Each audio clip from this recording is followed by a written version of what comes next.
We are not monsters with food. And I could never be food. Hello and welcome back to The People's Eyes. Today we have another exciting episode of Top Boy Season 3. This is episode 2, titled The Tour. This episode shows the characters facing new challenges and people taking steps down darker paths. It actually just gets better, so grab your snacks and let's get into this. We begin the episode with a scene depicting the everyday turmoil in the estate, with a family being evicted and houses being boarded up. Even after the win that was given to the whole estate yesterday, it's showing that even after a good day there's still stresses that need to be dealt with. There is also a mural made for Jax and Mandy depicting their heroism.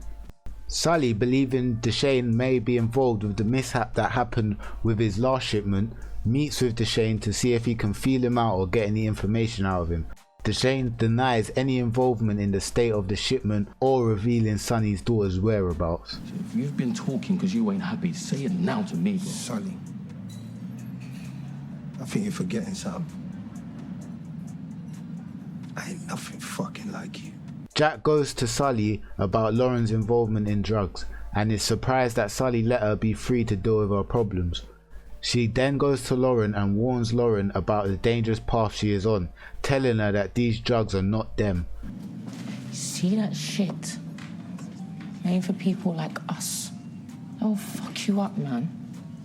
But it may be already too late and the addiction may have already set in. With Steph now, Jamie's little brother, he's still taking the death of his brother pretty hard, and when he finds his brother's chain amongst some things that he's put away, he puts it on, symbolizing his start of his transformation and his first steps into becoming like his older brother. He goes to the gym to get some sense of what his brother was into and bumps into a friend who helps him work out and talks to him about his brother. When asked if he saw who shot Jamie, he lied and said he saw nothing. Like I told the feds, I never saw nothing. When earlier he ran away from Sully at school, showing that he does in fact know and is secretly planning his revenge against Sully. Steph is hanging with Jamie's old crew now and is invited to a club. He agrees and also invites Erin. They're all having a good night and we get a rap cameo from drill group's 9/8 performing on stage. But things take a change when a group of boys take the chain from Steph and embarrass him in front of Erin. Chain's looking weird, man. What? Yo, brother, let me see the chain. Move from me, fam. Mine now. You skinny, huh? Oh, yes, so don't be a gangster, my guy. Steph then takes his next step into becoming like his older brother by taking things into his own hands and going to look for his chain. They find the boys at a gas station and Steph shows his new group and us, the audience, the path he is deciding to now take.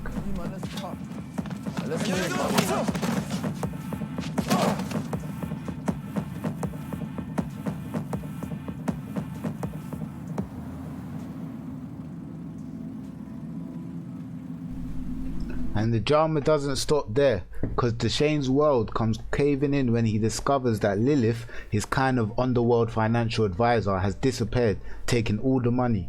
Although Jeffrey has also been robbed and cleared out, he is employed to bring her back, or else he's going to have to take the fall out for Lilith. You're gonna find them, and you're gonna bring them back to me. You get it?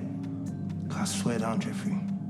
If you don't, you ain't gonna live to see the weekend. This was the last thing he needed, as him and Shelley are in negotiations for over a £2.1 million business. Sully's day isn't getting any better than his counterparts, and he's been forced to show Johnny his operation and show him around the summer house estate. He's then taken to a nursing home to meet someone named Pat, who turns out to be Todd's father, and is shown how lucrative an old person's home can be. In the basement room, Sully's taken to Billy, beaten and tied up, where Johnny proceeds to finishing him off, showing us that this alliance is going to be based off violence and fear-mongering. Finish it, Ellie. Come on. No, it's all yours.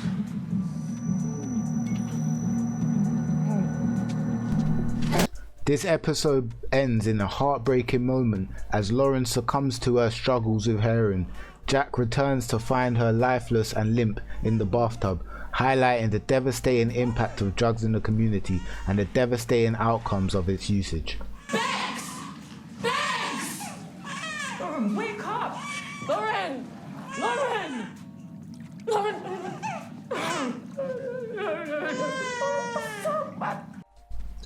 This episode 2, The Tour, takes us on a rollercoaster ride of tension and drama. Lauren's tragic end just shows us the destructive power of addiction within the community, while Steph's transformation shows us the choices and the paths that many young boys face today, and how easy it is to fall into the wrong things. The rivalry between Sully and Deshane does not seem to get any better, and it's starting to seem like they need each other, because apart it all falls down for them. Episode 2 leaves us with more of an emotional feel than the other one that left us with more of an excitement feel. It reminds us of the troubles that are faced daily while also setting the stage for an explosive season ahead. Tune in for the next episode as we continue to dive into Top Boy Season 3. Thanks for watching and don't forget to subscribe. This is The People's Eyes.